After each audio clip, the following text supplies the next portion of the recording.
Auzubillahiminash-shaytanir-rajim. Bismillahir-rahmanir-rahim.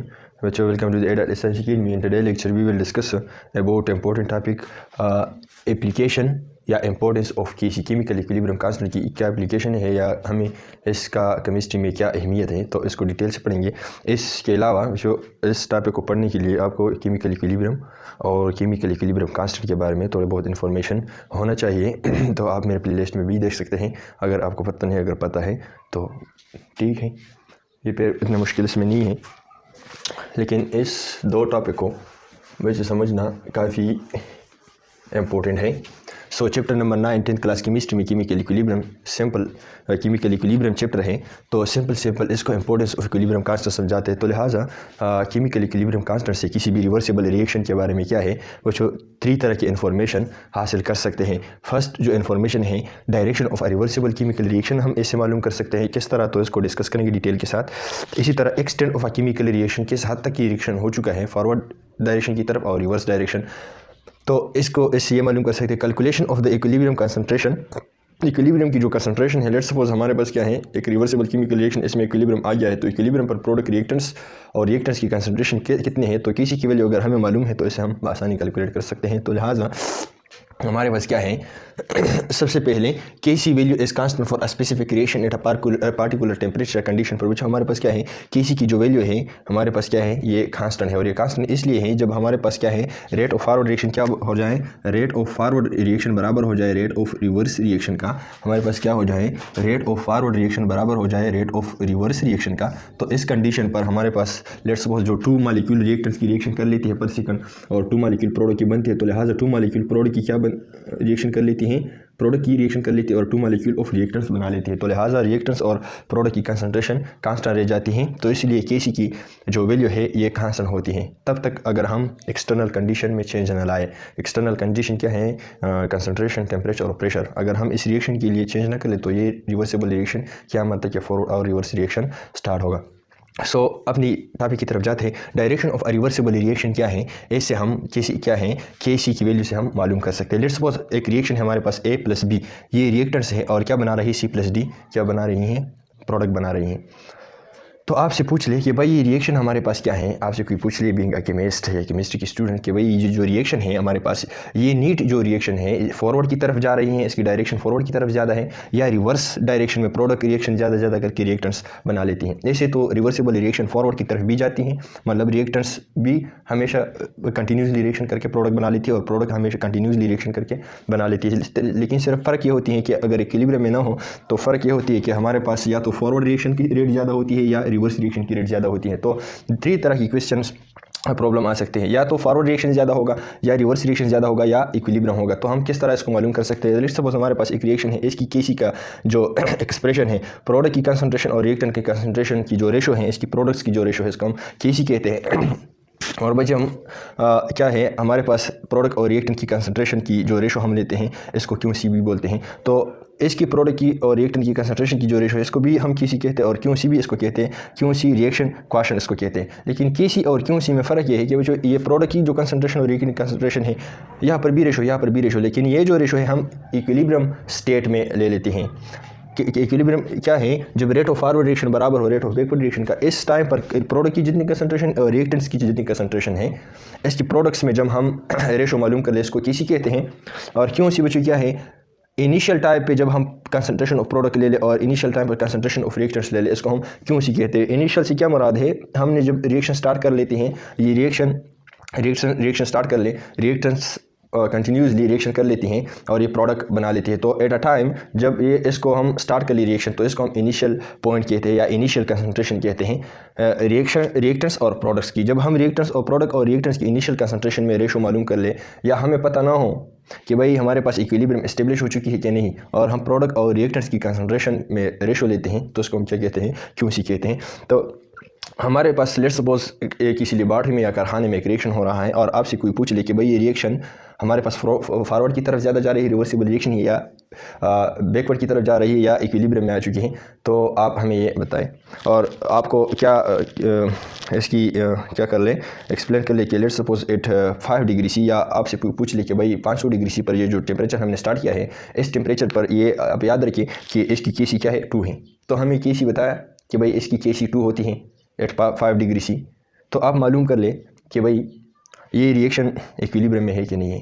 तो सबसे पहले बच्चों हम रिएक्टेंट की कंसंट्रेशन, प्रोडक्ट की कंसंट्रेशन मालूम कर लेंगे। सबसे जो पहली बात है आंसर देने के लिए हमें कंसंट्रेशन ऑफ रिएक्टेंट और प्रोडक्ट मालूम करना होगा। तो हम रिएक्टेंट और की कंसंट्रेशन जब मालूम कर ले, प्रोडक्ट की कंसंट्रेशन जब मालूम कर ले, इसके दरमियान इसमें जो हम रेशो ले ले प्रोडक्ट उप की जो इसकी कंसंट्रेशन की ज़रब है और इसकी कंसंट्रेशन की ज़रब है, इसकी जो वैल्यू है इसके दरमियान हम रेशो मालूम कर लेंगे।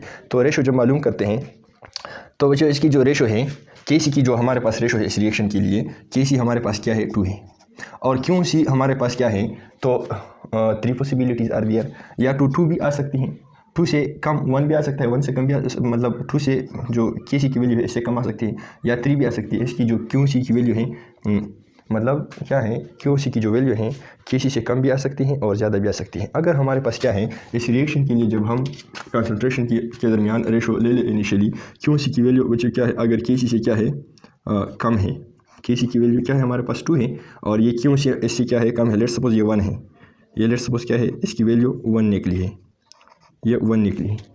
तो इस कंडीशन पर रिएक्शन की जो डायरेक्शन है या नीट फ्लो है रिएक्शन का किस तरफ होगा। तो लिहाजा QC की अगर हम एक्सप्रेशन देख ले, QC की ये हमारे पास क्या है प्रोडक्ट है इनिशियल टाइम पर और ये क्या है रिएक्टेंट से, क्या है प्रोडक्ट है और रिएक्टेंट से।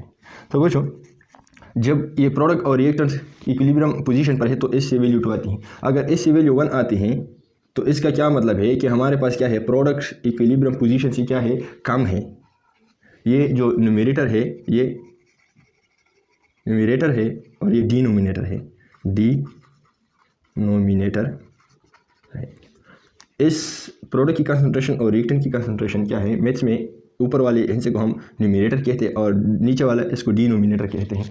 तो बच्चों इससे 2 से कम जवाब तब आ सकते हैं जब हमारे पास क्या हो प्रोडक्ट क्या हो KC पोजीशन से क्या हो रिएक्टेंट से कम हो। तो लिहाजा जब हम कम कंसंट्रेशन को ज़्यादा कंसंट्रेशन पर डिवाइड कर लें तो इससे जवाब 1 आ सकती है या 1 से भी कम आ सकती है। तो लिहाजा यहाँ से जब हम जवाब 2 निकाल लेते हैं या यहाँ पर जो कंसंट्रेशन इस तरह एडजस्ट करना पड़ेगा कि यहाँ से 2 आ जाए, तो वैसे यहाँ पर जब 2 आने के लिए ये रिएक्टेंट ज़्यादा कन्वर्ट होगा प्रोडक्ट में। जब ये रिएक्टेंट ज़्यादा कन्वर्ट होती है प्रोडक्ट में तो लिहाजा इससे क्या होगा, इसकी प्रोडक्ट की कंसंट्रेशन बढ़ जाएगी और रिएक्टेंट की कंसंट्रेशन कम हो जाएगा। तो ऐसी पोजीशन तक लाने के लिए कि इससे 2 आ जाए तो ये नीट रिएक्शन जो है ये हमारे पास क्या है रिएक्टेंट की तरफ से फॉरवर्ड प्रोडक्ट की तरफ जाएगा। मतलब ये रिएक्शन की जो डायरेक्शन है फॉरवर्ड की तरफ है।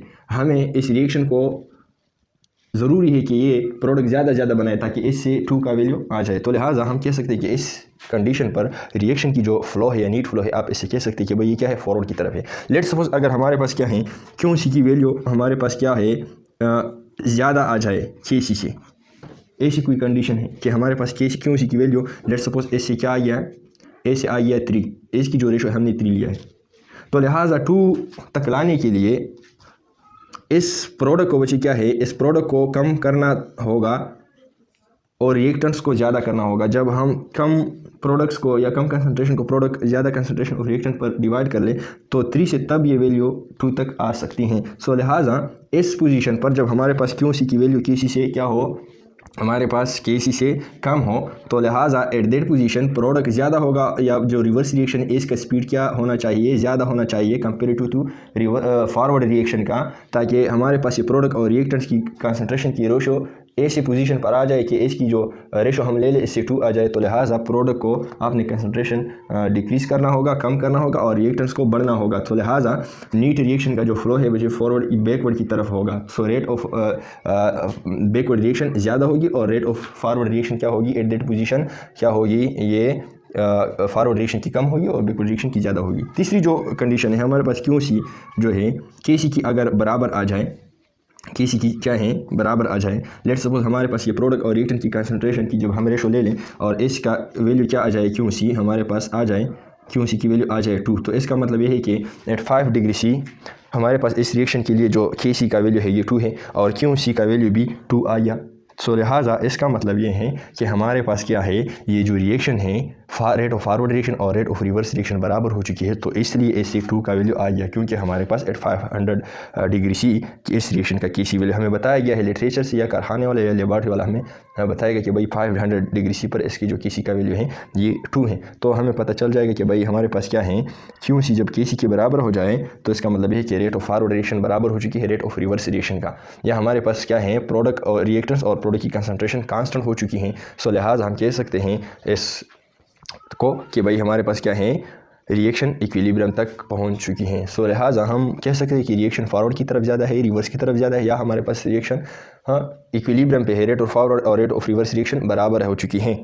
इसी तरह extent of a reversible reaction या रिवर्सिबल केमिकल रिएक्शन, तो KC की वैल्यू से बच्चे हम किसी रिएक्शन का क्या बता सकते हैं, मकदार बता सकते हैं कि इस पोजीशन पर हमारे पास रिएक्टेंट्स का क्या होगा, कितने कंसंट्रेशन होगी और प्रोडक्ट की कितनी होगी, और रिएक्शन फॉरवर्ड की तरफ ज़्यादा फिजिबल है या कंडीशन अच्छी है कि फॉरवर्ड की तरफ ये रिएक्शन ज़्यादा है या ज़्यादा हो रही है, या बैकवर्ड की तरफ ये रिएक्शन कंप्लीट हो चुकी है, almost complete nearly to complete, क्योंकि रिवर्सिबल रिएक्शन तो कंप्लीशन की तरफ नहीं जाते। तो इसको डिटेल जो हमारे पास क्या है, KC की जो वैल्यू है या तो वेरी बहुत लार्ज आ सकती हैं, स्मॉल आ सकती हैं। स्मॉल, लेट्स सपोज हमारे पास क्या है, एक रिएक्शन है, नाइट्रोजन है और क्या है, ऑक्सीजन है, ये रिएक्शन करके नाइट्रोजन ऑक्साइड बना रहा है, नाइट्रोजन ऑक्साइड बना रहा है। सारे जो स्पीशीज़ है गैसियस फॉर्म में है। At 25 degree C, at 25 degree C इसका जो KC का वैल्यू है, जो KC की जो वैल्यू है 1/10⁻³ है। तो इसका क्या मतलब है कि हमारे पास जो KC हम इस तरह मालूम करते हैं, प्रोडक्ट स्क्वायर, चूँकि नंबर ऑफ मोल है तो यहाँ पर हमने लिख दिया नाइट्रोजन है और ऑक्सीजन है। तो इससे कब ये वैल्यू ज़रब-10 की ताकत -30 आ सकती है, तो ज़ाहिरी बात है जो ये न्यूमरेटर क्या हो काफ़ी स्मॉल हो और डिनोमिनेटर क्या हो काफ़ी ज़्यादा हो, या इसकी जो कंसंट्रेशन नाइट्रोजन ऑक्साइड की काफ़ी कम हो और नाइट्रोजन और हाइड्रोजन की कंसंट्रेशन काफ़ी ज़्यादा हो। तो हम कह सकते हैं कि भाई हमारे पास क्या है, ये reaction nearly completed to the backward direction, मतलब हमारे पास क्या है, कंसंट्रेशन ऑफ रिएक्टेंट काफ़ी कम है और कंसंट्रेशन ऑफ प्रोडक्ट काफ़ी कम है और कंसंट्रेशन ऑफ रिएक्टेंट क्या है, काफ़ी ज़्यादा है। या ये जो टेम्परेचर है 25 degree, the forward reaction is not feasible, या आसानी से नहीं हो सकता। तो इसको अगर हम नाइट्रोजन ऑक्साइड की क्या है कंसंट्रेशन को बढ़ना होगा हमारे लिए, या आप कारखाने वाले से क्या कह सकते हैं कि भाई मैंने जो KC मालूम किया है इसकी इस रिएक्शन का KC काफ़ी कम है एट 25 डिग्री सी। सो लिहाजा ये जो रिएक्शन की कंडीशन आप लोगों ने बनाए हैं तो इसको चेंज करना पड़ेगा ताकि नाइट्रोजन ऑक्साइड ज़्यादा हो जाए, प्रेशर टेम्परेचर की वगैरह कंसंट्रेशन। इससे फिर हम लिचार्टल प्रिंसिपल पर पढ़ेंगे। तो लिहाजा जब KC की वैल्यू काफ़ी कम है तो इसका मतलब ये है कि हमारे पास क्या है, फॉरवर्ड रिएक्शन आसानी से नहीं हो रही है और हमारे पास कंसंट्रेशन ऑफ रिएक्टेंट ज़्यादा है और प्रोडक्ट काफ़ी कम है। दूसरी बात ये है कि लेट्स सपोज हमारे पास अगर किसी रिएक्शन की KC वैल्यू क्या है, काफ़ी ज़्यादा है, क्या है, काफ़ी ज़्यादा है, लार्ज है। लार्ज का मतलब है कि लेट्स सपोज हमारे पास एक रिएक्शन है, मिसाल अगर हम दे दें क्लोरीन गैस हैं 2 मोल और ये क्या बना रही हैं, Cl2 गैस बना रही है एट 25 डिग्री सी। तो इसका जो KC का वैल्यू है प्रैक्टिकल जो मालूम किया गया है 1/10⁻38 है। तो इससे क्या मतलब है कि हमारे पास प्रोडक्ट क्या है, तो ऊपर हम क्या लिखेंगे, इसकी जो KC मालूम करते हैं तो हमारे पास क्या है, Cl2 है, ऊपर प्रोडक्ट है ये वाला, और नीचे क्या है, क्लोरीन है एटम, और यहाँ पर स्क्वायर लिखेंगे क्योंकि 2 मोल रिएक्शन करके 1 मोल क्लोरीन मालिक्यूल बना लेती हैं। तो लिहाजा हमारे पास क्या है, इससे वैल्यू कब ज़्यादा आ सकती है, जब हमारे पास क्या हो, इसकी कंसंट्रेशन काफ़ी ज़्यादा हो और इसकी कंसंट्रेशन काफ़ी कम हो। तो इससे क्या मतलब है कि at 25 degree C this reaction is feasible toward forward direction, मतलब फॉरवर्ड डायरेक्शन में काफ़ी ज़्यादा हो चुकी है, या almost completed in the forward direction, almost completed in the forward direction. इस पर काफ़ी ज़्यादा MCQs आ चुके हैं कि अगर हमारे पास KC का वैल्यू क्या है, तो reversible reaction will be almost completed in the dash direction. तो फॉरवर्ड की तरफ से काफ़ी ज़्यादा जा चुकी है ये रिएक्शन, तो almost completed in the forward direction. या हमारे पास क्या है, रिएक्टेंट की कंसंट्रेशन ज़्यादा होगी या प्रोडक्ट की कंसंट्रेशन ज़्यादा होगी। तो जाहिर बात है जब हमारे पास KC का वैल्यू ज़्यादा है तो किस चीज़ की कंसंट्रेशन ज़्यादा होगी, प्रोडक्ट की कंसंट्रेशन ज़्यादा होगी। तो इस तरह MCQ आते हैं काफ़ी। हमारे पास मैं एक SST टेस्ट में बैठा हुआ था तो इसमें भी यही MCQs पूछा गया था। एक बायो वाले टीचर मेरे पास मिल गया कि तो इसने मुझे कहा कि भाई इस ऑप्शन में आपने क्या लगाया। तो ये जो हमारे पास क्या है ये कि प्रोडक्ट की कंसंट्रेशन ज़्यादा है और रिएक्टेंट की कंसंट्रेशन एट पोजीशन पर क्या होगी, कम होगी। तो इसको ये पॉइंट याद था, लेकिन इसको ये पॉइंट याद नहीं था कि reaction almost completed in the forward direction. तो लिहाजा ऑप्शन बहुत ए भी करेक्ट है। तो इसने सिर्फ ये वाला ऑप्शन लगाया था कि भाई प्रोडक्ट की कंसंट्रेशन काफ़ी ज़्यादा होगी एट पोजीशन पर। तो लिहाजा बहुत आर करेक्ट ऑप्शन। सो यहाँ पर आपको गलत कर सकता है। दूसरी बात यह है कि लेट्स सपोज हमारे पास क्या है, इसको हटाते हैं, अगर आप लिखना चाहते हैं तो स्क्रीनशॉट ले सकते हैं। दूसरी बात है कि हमारे पास क्या है, अगर केसी की वैल्यू क्या है, केसी की वैल्यू क्या है का मॉडरेट है। केसी की वैल्यू क्या है, एक रिएक्शन के लिए मॉडरेट है। मॉडरेट का मतलब ये क्या है, मॉडरेट का मतलब क्या है, दरमियाना है, न काफ़ी ज़्यादा है न काफ़ी कम है। जिस तरह के हमारे पास क्या है, एक रिएक्शन है dissociation nitrogen N2O4 into 2NO nitrogen oxide में डिसोसिएशन है। तो लिहाजा 825 डिग्री सी इसकी जो केसी का वैल्यू है हमारे पास बच्चों क्या है, 0.36 है।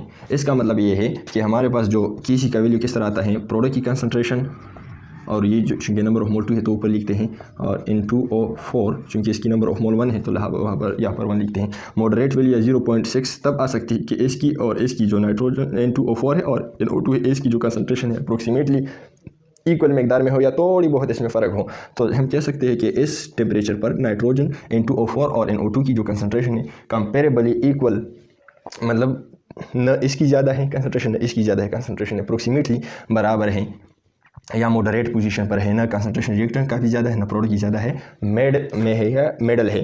तो लिहाजा किसी से हम किसी रिएक्शन की प्रोग्रेस की बात कर सकते हैं कि रिएक्शन फॉरवर्ड की तरफ ज़्यादा हो चुकी है या रिवर्स की तरफ ज़्यादा हो चुकी है, या हम इसकी इस तरह मालूमात भी दे सकते हैं कि भाई ये रिएक्शन ना फॉरवर्ड की तरफ काफ़ी ज़्यादा हो चुकी है, ना बैकवर्ड की तरफ ज़्यादा हो चुकी है, 50-50 हो चुकी है। सो लिहाजा 8 was about the value of KC. तो 3 तरह की पॉसिबिलिटीज़ हैं। इसी तरह तो बच्चों लास्ट पॉइंट डिस्कस करते हैं calculation of the equilibrium concentration. तो न्यूमेरिकल से बच्चों हम इसकी कैलकुलेशन कर लेते हैं, तो फिर इसके बाद थोड़ी बहुत एक्सप्लेनेशन कर लेंगे तो आपको समझ में आ जाएगी। लेट्स सपोज हमारे पास क्या है, एक न्यूमेरिकल लिखते हैं और इसके बाद क्या है बच्चों इसको एक्सप्लेन करते हैं। तो न्यूमेरिकल क्या है यहाँ पर मैं लिख चुका हूँ, आप स्क्रीन से देख सकते हैं। हमारे पास बच्चों न्यूमेरिकल है, लिख लेता हूँ यहाँ पर।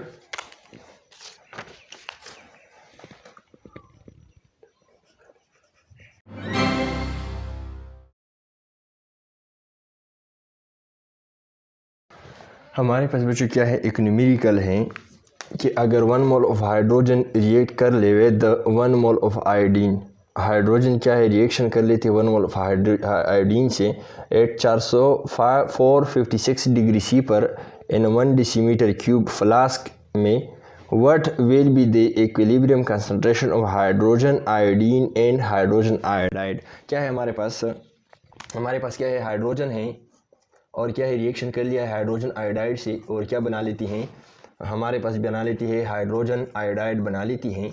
तो हाइड्रोजन की जो कंसंट्रेशन है 1 मोल है, और इसी तरह आयोडीन की भी 1 मोल है, और इसी तरह इसमें ये रिएक्शन जो हाइड्रोजन और आयोडीन रिएक्शन कर ले 1 मोल, तो हमारे पास क्या बना लेती हैं, इसकी कुछ नंबर ऑफ मोल्स बन जाएगी with the passage of time, और फिर इसके बाद रेट ऑफ फॉरवर्ड और रेट ऑफ बैकवर्ड रिएक्शन जब बराबर हो जाए तो उसका हम इक्विलिब्रियम कहते हैं। लेकिन हमारे पास सवाल ये है कि जब इक्विलिब्रियम बच्चों इस्टेब्लिश हो जाए तो हाइड्रोजन की कंसंट्रेशन कितनी होगी, आयोडीन की कंसंट्रेशन कितनी होगी, और हाइड्रोजन आयोडाइड की कंसंट्रेशन कितनी होगी। तो लिहाजा हमारे पास क्या है, इनिशियल जो कंसंट्रेशन हाइड्रोजन की 1 मोल है, आयोडीन की भी 1 मोल है, और इनिशियल इसकी जो कंसंट्रेशन है 0 है। इसी तरह जब टाइम गुजर जाती है तो इसकी 1 मोल से कुछ पोर्शन चले जाएगी, वो है क्या है, x number of mole of hydrogen जब रिएक्शन कर ले 1 मोल ऑफ आयोडीन है x नंबर ऑफ आयोडीन से, तो x पोर्शन आयोडीन की और x पोर्शन हाइड्रोजन की जब रिएक्शन कर ले तो यहाँ पर क्या बन जाएगी, x portion of hydrogen iodide बन जाएगी। क्योंकि हाइड्रोजन की 2 मोल बनती है तो लिहाजा यहाँ पर हमने 2 मल्टीप्लाई किया है। तो लिहाजा इसकी जो केसी का जो इक्वेशन है वो लिख लेते हैं। हमारे पास क्या है, इसकी जो केसी की इक्वेशन है, हमारे पास केसी क्या है, इसके लिए हाइड्रोजन आयोडाइड की जो कंसंट्रेशन है, और यहाँ पर स्क्वायर हम ऊपर क्योंकि इसलिए डालते हैं कि यहाँ पर हमारे पास नंबर ऑफ मोल हाइड्रोजन की क्या है 2 है, तो लिहाजा ऊपर हम लिखेंगे। और इसी तरह हाइड्रोजन की जो कंसंट्रेशन है, और इसी तरह आयोडीन की जो कंसंट्रेशन है, और इसकी कंसंट्रेशन 1 मोल है, तो लिहाजा यहाँ पर ऊपर हमने 1 लिख लिया है। तो एट इक्विलिब्रियम पोजीशन पर इसकी जो कंसंट्रेशन है हाइड्रोजन की, हमारे पास क्या है, हमारे पास 2x है, और हाइड्रोजन की जो कंसंट्रेशन 1-x है, और यहाँ पर हमारे पास क्या है, आयोडीन की कंसंट्रेशन 1-x है। तो लिहाजा यहाँ पर जो इस रिएक्शन के लिए 2x² हम इस साइड पर लिखते हैं और 1-x इंटू 1-x यहाँ पर लिखते हैं, Kc यहाँ पर हमने लिख दिया, एक ही बात है। लिहाजा यहाँ पर जो स्क्वायर, तो अगर हम यहाँ पर क्या कर ले, Kc की वैल्यू पुट कर ले, वो क्या है 48.9 है कि नहीं है, तो पुट कर सकते हैं। अगर यहाँ पर हम स्क्वायर ले लें ताकि ये स्क्वायर क्या हो जाए, नहीं लिखते, इसी तरह Kc क्या है, इसकी वैल्यू है। तो लिहाजा यहाँ पर स्क्वायर है 2x होल की स्क्वायर, और इसी तरह 1-x, अगर इसकी बेस क्या है, ये भी सेम है और ये भी सेम है, और 1 पावर 1 है, तो लिहाजा इससे हम 1 बेस ले लेते हैं 1-x, और यहाँ पर क्या है 1 जमा करते हैं तो उस पर 2 आ जाएगी, और हमारे पास Kc अपनी जगह, चूँकि Kc की वैल्यू है at 456 degree C, 47 degree C 48.9 है, तो लिहाजा यहाँ पर हमने पुट किया है। तो अगर हम स्क्वायर ले लें, एस की पावर और इसकी पावर अंडर रूट से कट हो जाएगी, तो यहाँ पर हम स्क्वायर लेंगे। इसी तरह 2x = 1-x बराबर हो जाएगी, इससे जो आंसर आते हैं तकरीबन यहाँ पर मैंने लिखा है कितना आंसर इससे आती हैं, इससे जो आंसर आती है 6.99 आती है, क्या है 6.99 में आती है। तो लिहाजा यहाँ पर चूँकि हर जगह 1 मौजूद होती है, तो यहाँ पर मैंने 1 लिख दिया है और क्रॉस मल्टीप्लिकेशन कर लेते हैं। तो लिहाजा हमारे पास क्या है 2x है = 6.99 मल्टीप्लाई 1-x, तो लिहाजा ये जो हमारे पास क्या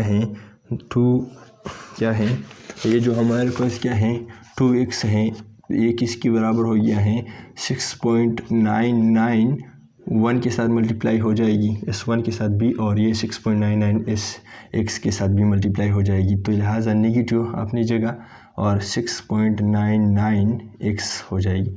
तो लिहाजा हमें चूँकि ये जो वेरिएबल है, ये वेरिएबल है, एक ही तरफ लाना है, तो हमारे पास क्या है, या अगर हम यहाँ पर लेके आए 2x और यहाँ पर नेगेटिव है, तो यहाँ पर प्लस हो जाएगी 6.99 = 6.99 यहाँ पर रह जाएगी, ये अपनी जगह पर रह जाएगी। तो लिहाजा इससे हमारे पास क्या हो जाएगी 8.99x आ जाएगी, यहाँ पर x है और यहाँ पर क्या है 6.99 आ गया। यहाँ पर चूँकि हमें x दरकार है 8.99 नहीं चाहिए, तो डिवाइड कर लिया है, और यहाँ पर क्या है 8.99 यहाँ पर भी डिवाइड किया। x की वैल्यू हमारे पास क्या हो जाएगी, x की जो वैल्यू है हमारे पास, जब हम इसको इस पर डिवाइड कर ले तो यहाँ पर 0.77 आ जाएगी। तो हमारे पास x की वैल्यू निकल गया है। यहाँ पर ये हाइड्रोजन की कंसंट्रेशन है, ये आयोडीन की कंसंट्रेशन है, और ये क्या है हाइड्रोजन आयोडाइड की कंसंट्रेशन है। तो यहाँ पर अगर हम पुट कर लें कि हाइड्रोजन की कंसंट्रेशन हमारे पास क्या है, हाइड्रोजन की कंसंट्रेशन एट इक्विलिब्रियम क्या था 1.x था, तो लिहाजा 1 से हम क्या कर लेंगे 0.77 मनफी कर लेंगे, इससे कुछ आंसर जब आ जाए तो इसकी ये कंसंट्रेशन होगी एट इक्विलिब्रियम। इसी तरह आयोडीन की जो कंसंट्रेशन है इक्विलिब्रियम पर 1.x है, तो लिहाजा 1 से x क्या है 0.77 है 7, इससे जब हम ये मनफी कर ले 1 से, तो यहाँ पर आयोडीन की कंसंट्रेशन एट इक्विलिब्रियम निकल जाएगी।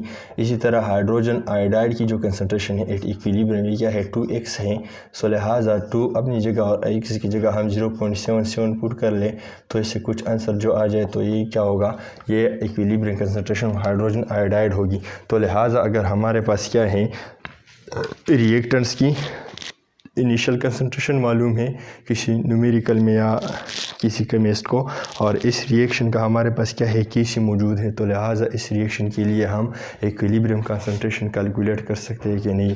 So this was the last portion of this lecture. Thank you very much for watching this lecture. अपने भाई को दुआ में याद रखिएगा।